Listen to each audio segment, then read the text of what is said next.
नमस्कार दोस्तों। वैसे हमारे जीवन में खुशी और गम के तो बहुत सारे इवेंट्स होते ही रहते हैं, लेकिन जानते हैं कि हमारे हैप्पी हार्मोन्स कैसे रोल प्ले करते हैं इन सब के लिए। जानते हैं क्या होते हैं हैप्पी हार्मोन्स। हैप्पी हार्मोन्स कुछ न्यूरोट्रांसमीटर्स और हार्मोन्स होते हैं जो कि हमारी हैप्पीनेस, वेलबींग और प्लेजर से जुड़े हुए होते हैं। एग्जाम्पल के लिए हम यहाँ पर दो न्यूरॉन सेल्स को देख सकते हैं। हम ऊपर वाली न्यूरॉन सेल्स को सेंडिंग न्यूरॉन और नीचे वाली न्यूरॉन सेल्स को रिसीविंग न्यूरॉन के नाम से जानते हैं। अब जब भी हमें कोई स्टिमुलस मिलता है तो हमारे सेंडिंग न्यूरॉन्स में जो भी वेसाइकल्स होते हैं इनमें न्यूरोट्रांसमीटर्स भरे हुए होते हैं। अब ये न्यूरोट्रांसमीटर्स हमारे स्टिमुलस के समय पे रिलीज़ होना शुरू हो जाते हैं। अब ये रिलीज़ होकर रिसीविंग न्यूरॉन के रिसेप्टर पर जा कर के चिपक जाते हैं। इसकी वजह से हमें कुछ फीलिंग का यानी कि हैप्पीनेस का एक एहसास होता है। इसमें पहला हार्मोन है सेरोटोनिन।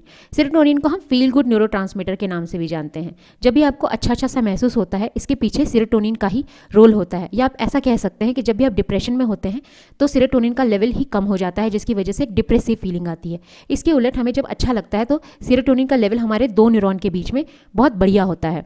अब मान लीजिए कि कोई एक स्टिमुलस आए तो सेंडिंग न्यूरॉन में जो भी वेसाइकल जिनमें सेरोटोनिन है, ये सेरोटोनिन हमारे जो पोस्ट न्यूरॉन यानी कि जो हमारे रिसीविंग न्यूरॉन है उनके रिसेप्टर पर जाकर पहुंच जाता है। अब इन दो न्यूरॉन्स के बीच में मौजूद सेरोटोनिन ही हमारी खुशी के लिए रिस्पॉन्सिबल है। अब मान लेते हैं कि जैसे हम किसी स्टिमुलस से खुश हो गए तो हमेशा हम खुश ही नहीं रहेंगे, थोड़े समय के बाद हम ओके हो जाएंगे।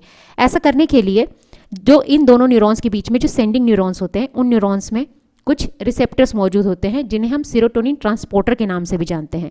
ये सेरोटोनिन ट्रांसपोर्टर्स इनके बीच में मौजूद सेरोटोनिन को अपटेक कर लेते हैं, मतलब वापस ले लेते हैं। इसके बाद ये सेरोटोनिन या तो वेसाइकल में वापस चला जाएगा या फिर सेंडिंग न्यूरॉन्स में ही मेटाबोलाइज हो जाएगा। ऐसा होने की वजह से हमें कुछ ओके सा महसूस होता है, लेकिन कभी कभी ज़रूरत से ज़्यादा ही सेरोटोनिन इन ट्रांसपोर्टर पर अटैच हो जाते हैं, जिसकी वजह से दो न्यूरॉन के बीच में सेरोटोनिन का जो लेवल होता है वो कम हो जाता है, जिससे डिप्रेशन की समस्या आती है।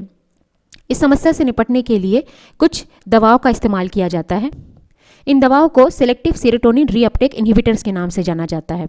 ये दवाएं कुछ इस तरह की दवा होती है जो कि इन रिसेप्टर यानी कि सेरोटोनिन ट्रांसपोर्टर पर जाकर के इन्हें ब्लॉक कर देती है, ताकि दो न्यूरॉन के बीच में मौजूद जितना भी सेरोटोनिन है वो इन ट्रांसपोर्टर पर जाकर चिपक ना जाए। अब ऐसा न होने की वजह से दो न्यूरॉन के बीच में काफ़ी अमाउंट में सेरोटोनिन का लेवल बना रहता है, जिससे फिर से फीलिंग गुड वाली चीज़ें होने लगती है।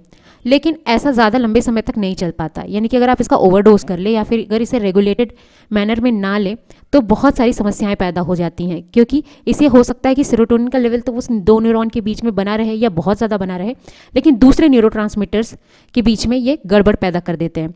इसी वजह से इन्हें बहुत ही रेगुलेटेड मैनर में ही दिया जाता है। और ज़्यादा serotonin reuptake inhibitor, selective serotonin reuptake inhibitor के इस्तेमाल से एक सेरोटोनिन सिंड्रोम भी पैदा हो जाता है, जिससे पेशेंट को बहुत ज़्यादा एंजाइटी होने लगती है। इसीलिए कुछ नॉन फार्मेकोलॉजिकल ट्रीटमेंट्स भी सजेस्ट किए जाते हैं, जैसे कि पॉजिटिव मूड इंडक्शन। अगर आप अपने पॉजिटिव मूड रखें तो इससे सेरोटोनिन का लेवल ब्रेन में बढ़ता है। सेरोटोनिन के लेवल के बढ़ने की वजह से मूड अच्छा होता है और मूड अच्छा होने की वजह से सेरोटोनिन का लेवल बढ़ता है। इसके अलावा ट्रिप्टोफैन रिच डाइट भी इस्तेमाल की जा सकती है। ट्रिप्टोफैन एक अमीनो एसिड होता है जिससे ही सेरोटोनिन बना हुआ है, तो ट्रिप्टोफैन की डाइट ज़्यादा लेने की वजह से सेरोटोनिन जो होता है वो भी प्रोड्यूस हो जाता है। इस कैटेगरी में दूसरा हार्मोन है डोपामाइन। डोपामाइन ऐसा हार्मोन है जो कि हमारे प्लेजर और रिवॉर्ड से जुड़ा हुआ होता है। जब भी हमें किसी तरीके का रिवॉर्ड मिलता है कोई काम करके, तो हम ये काम बार बार करना चाहते हैं, और ऐसा करने की वजह ही डोपामाइन है। जब भी हमें कोई मोटिवेशन मिलता है तो डोपामाइन रिलीज़ होता है। फिर कभी हमें जो एक्सपीरियंस ऑफ प्लेजर होता है वो भी डोपामाइन की वजह से ही होता है। जैसा कि आप इस डायग्राम में देख सकते हैं, जो सेंडिंग न्यूरॉन है और जो रिसीविंग न्यूरॉन है, सेंडिंग न्यूरॉन कुछ डोपामाइन रिलीज़ करते हैं जिस समय हमें कोई रिवॉर्डिंग चीज़ें मिल रही होती है, जैसे हमने बहुत अच्छा काम किया, लोगों ने हमें शाबाशी दी, तो उसकी वजह से ये जो डोपामाइन है वो रिलीज़ होना शुरू हो जाता है और रिसेप्टर सेल्स इसे न्यूरॉन सेल्स इसे अटैच कर लेती हैं।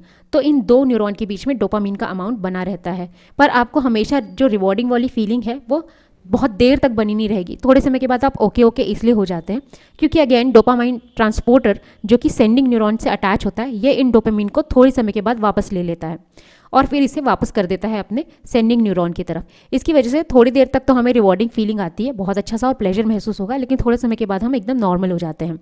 लेकिन कुछ ऐसी ड्रग्स होती हैं जैसे कि अल्कोहल, हेरोइन और निकोटिन, ये डोपामिन का लेवल इंक्रीज कर देते हैं, क्योंकि ये ब्रेन के उस हिस्से को जाकर स्टिमुलेट करते हैं जो ढेर सारा डोपामिन बना सकता है। इसके अलावा कुछ और भी ऐसी दवाएं होती हैं जो कि डोपामिन ट्रांसपोर्टर पर जाकर अटैच हो जाती है और उसे हाईजैक कर लेती है, जिससे जो डोपामिन होता है वो डोपामिन ट्रांसपोर्टर तक नहीं पहुंच पाता और इससे बहुत ज़्यादा अमाउंट डोपामिन का 2 न्यूरॉन सेल्स के बीच में बना रहता है और इसकी वजह से लोगों को बड़ी पागलपन टाइप की खुशी होती है।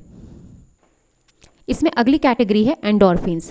वैसे आपने भी कभी कभी नोटिस किया होगा कि जब आपको दर्द होता है और अगर आप कोई पेन किलर ना भी ले तो ऐसे समय पे भी थोड़े समय में आपका दर्द अपने आप खत्म हो जाता है और इसकी वजह होती है एंडोर्फिन्स, जिसे एंडोजिनस मॉर्फिन्स के नाम से भी जाना जाता है।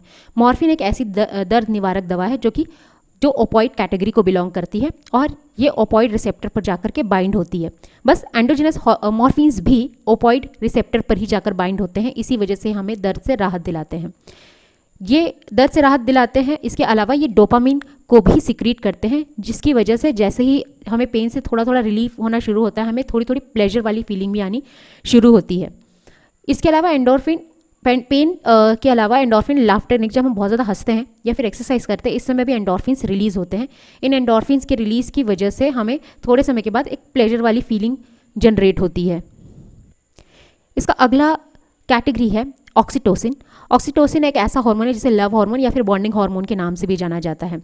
यह हार्मोन तब सिक्रीट होता है हाइपोथैलेमस से जब कोई फिजिकल अफेक्शन हो रहा हो, दो लोग जब अटैच होते हैं, हगिंग किसिंग, या फिर जब मदर जो होती है अपने बच्चे को गले लगाती है, तो उस वक्त ये ऑक्सीटोसिन हार्मोन रिलीज होता है, जिससे दो लोगों के बीच में एक इमोशनल बॉन्डिंग जो होती है वो क्रिएट होती है। इसके अलावा सोशल बॉन्डिंग, ट्रस्ट और एम्पैथी के समय भी जब आप थोड़ा बहुत मूवीज़ देखकर हल्के हल्के से आंसू से रोते हैं, तो ये भी बेसिकली ऑक्सीटोसिन की वजह से ही होता है, क्योंकि आप इसे कनेक्ट कर पा रहे होते हैं। तो देखते हैं क्या है इसका कंक्लूजन।